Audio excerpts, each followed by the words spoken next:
In Vietnam, American soldiers weren't just carrying rifles. They were carrying radios that could call in airstrikes, mines that could stop ambushes, and survival gear that decided whether they'd make it through the night. In a jungle where vehicles were useless and danger was everywhere, everything you lived and fought with was on your back. This is everything American soldiers carried into the Vietnam War. For most American soldiers in Vietnam, survival started with the rifle in their hands.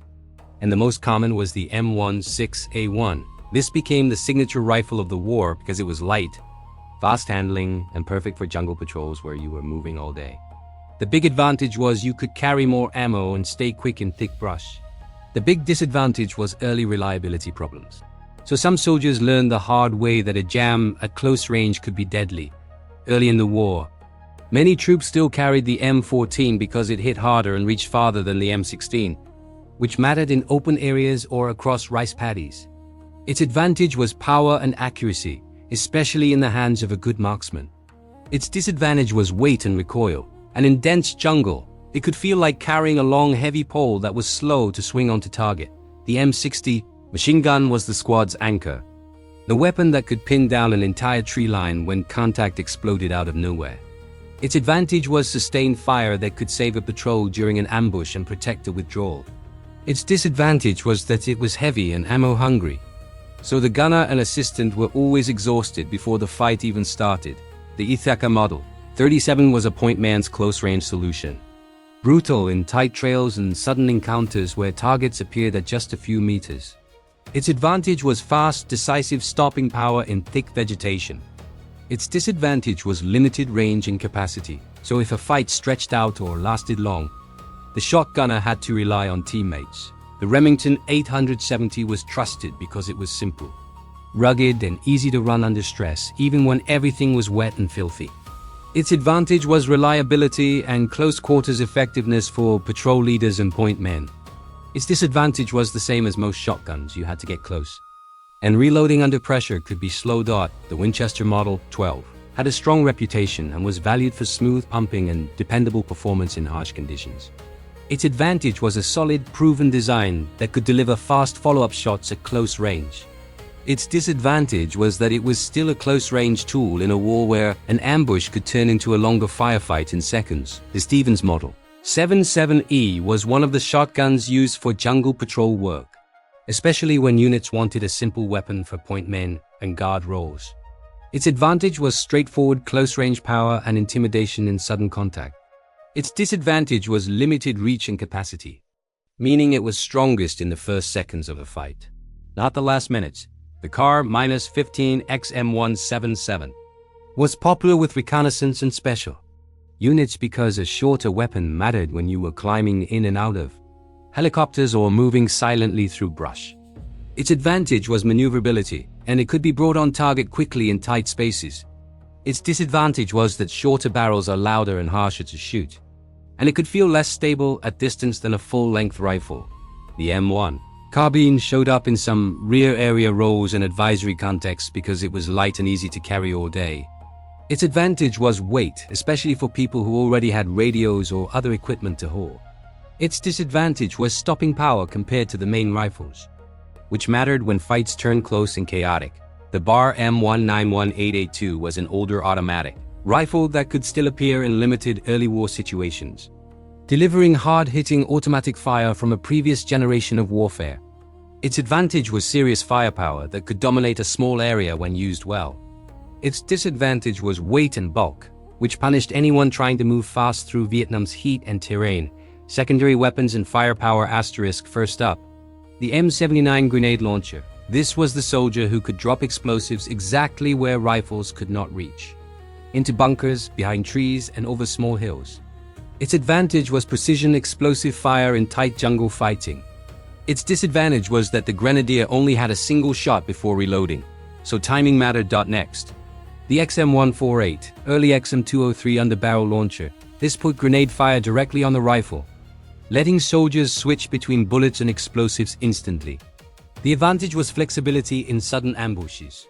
The disadvantage was added weight and mechanical complexity, which could be a problem in long patrols. Now the M72 ALR. This was a disposable rocket, designed to punch through bunkers. light vehicles, and fortified positions. Its advantage was heavy firepower in a package that could be carried by a single soldier. Its disadvantage was that once fired, it was gone, and accuracy depended heavily on calm nerves under fire. Then the M18 Claymore mine. This was not for attacking, but for surviving the night, placed around defensive positions to stop surprise assaults. Its advantage was devastating close-range defense that could wipe out an ambush instantly. Its disadvantage was that it required setup time and careful placement in chaotic terrain. Next, fragmentation grenades like the M26, M61, and M67. These were the last resort weapons when enemies were too close or hidden behind cover. Their advantage was simple and brutal effectiveness in jungle fighting. Their disadvantage was danger to friendly troops if thrown badly or used in tight formations. Then, smoke grenades. These were not about killing, but about survival, used to mark landing zones, cover retreats, and signal aircraft. Their advantage was controlling the battlefield without firing a shot. Their disadvantage was that once the smoke cleared, you were exposed again. Sidearms asterisk now the M1911A1 pistol. This was the backup weapon when everything else failed or when soldiers needed something small in tight spaces. Its advantage was reliability and strong stopping power at close range.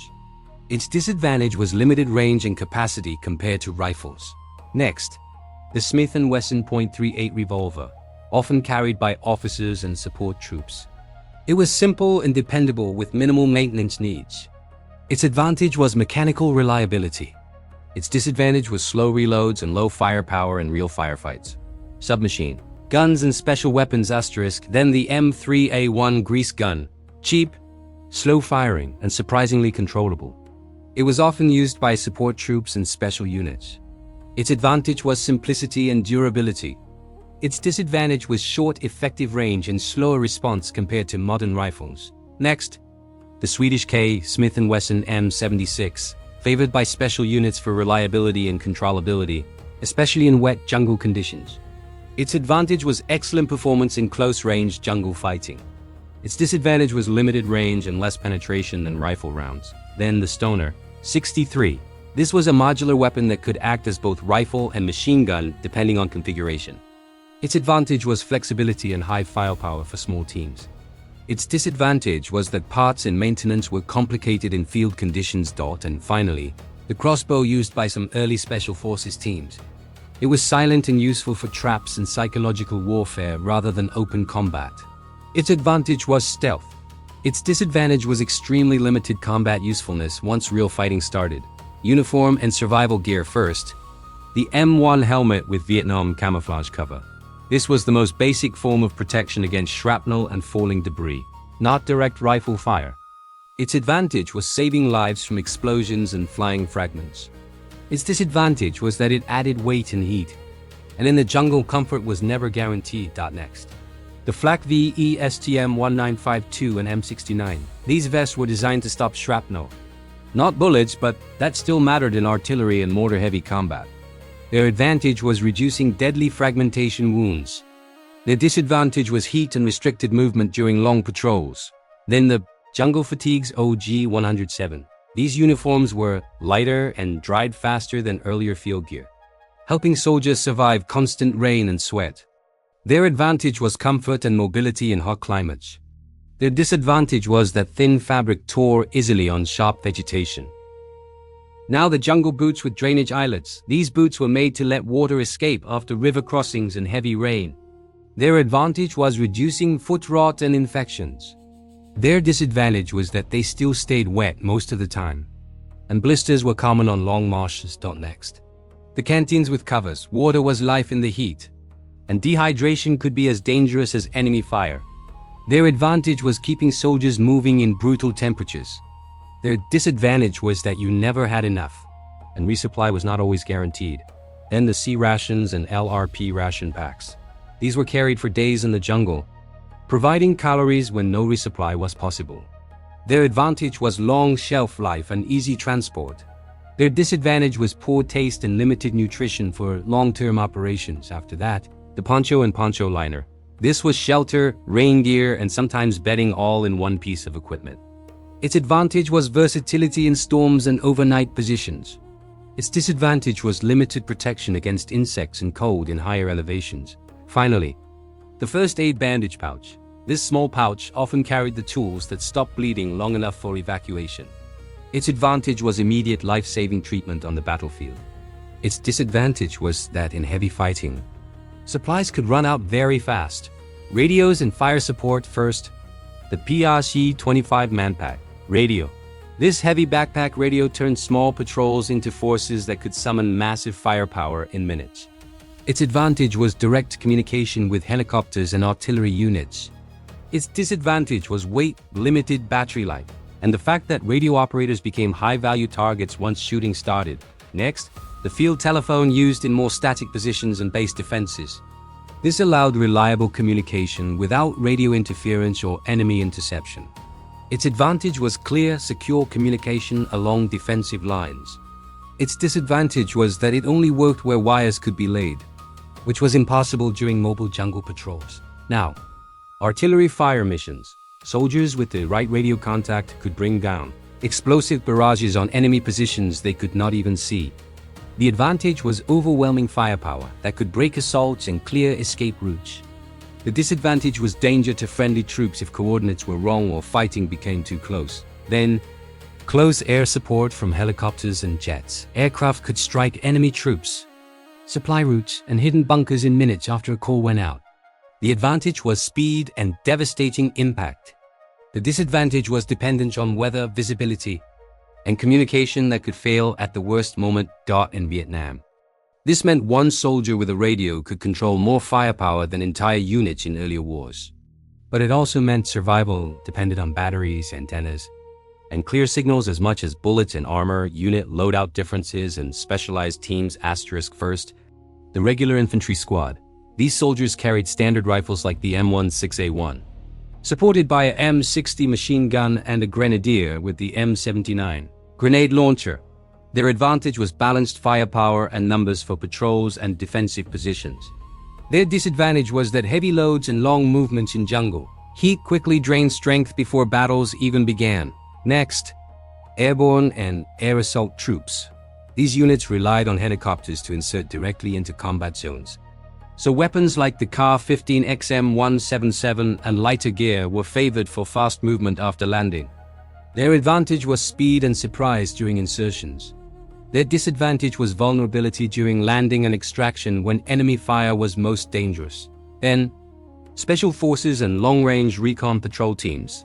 These soldiers carried compact rifles, submachine guns like the Swedish KM76, and sometimes flexible systems like the Stoner 63, along with extra radios and explosives.